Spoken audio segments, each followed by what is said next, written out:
transformation isn't always welcome. Nobody in Texas talks about it, mentions it. The awareness is very, very low. People are very reluctant to consider it as a possibility, and I don't understand that. Sarah Sturton is a nurse, a wife, a mom. She has lived in this North Austin home since she moved here.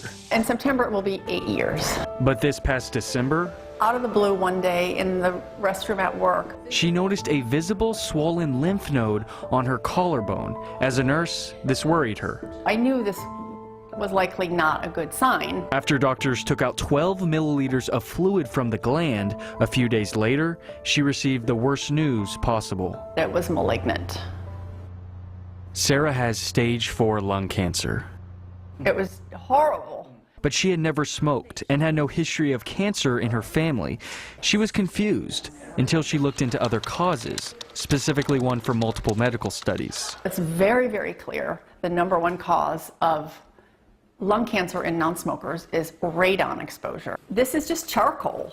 So she ordered a test kit and sent it off to a lab. Instructions are very clear inside. The results? Her home had more than 3 times the level of radon the EPA considers safe. We literally threw some clothes in a bag and our toothbrushes and walked out the door in our pajamas at 10 o'clock at night. I said, I'm not spending another night in this house. So what is radon? This radioactive gas is measured in picocuries per liter.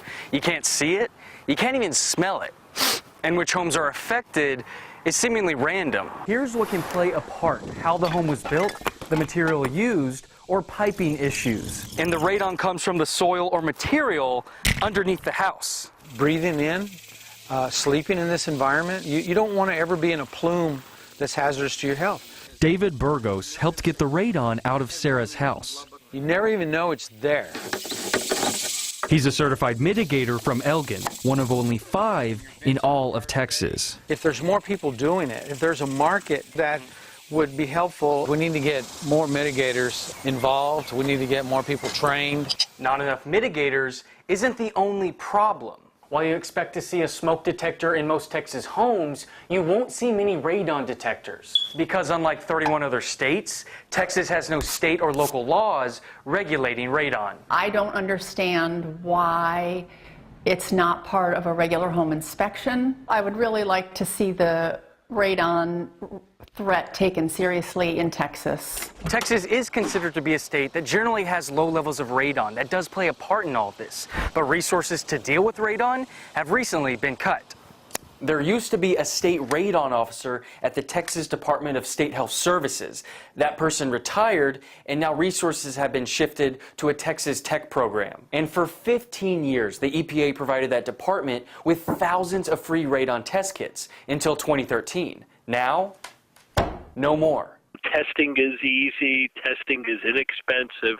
At the same time, both the EPA and health services are pushing for more radon awareness. It's just getting the word out, going out to different communities, hitting a large set of people, having people test their homes. Even in areas where there's not a higher risk, like in Austin, people just need to understand the risk, and the risk is lung cancer. Unfortunately for Sarah, she didn't know the risk, and she will never know how long the radon levels were that high. Why this house? I have no idea. And now she says she is leaning on prayer.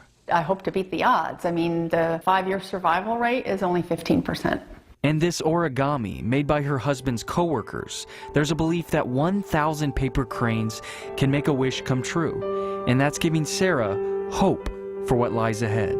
I've got my goal set on seeing my son graduate college, but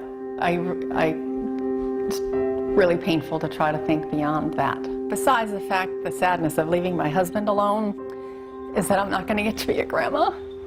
In Austin, Jay Wallace, KVUE News.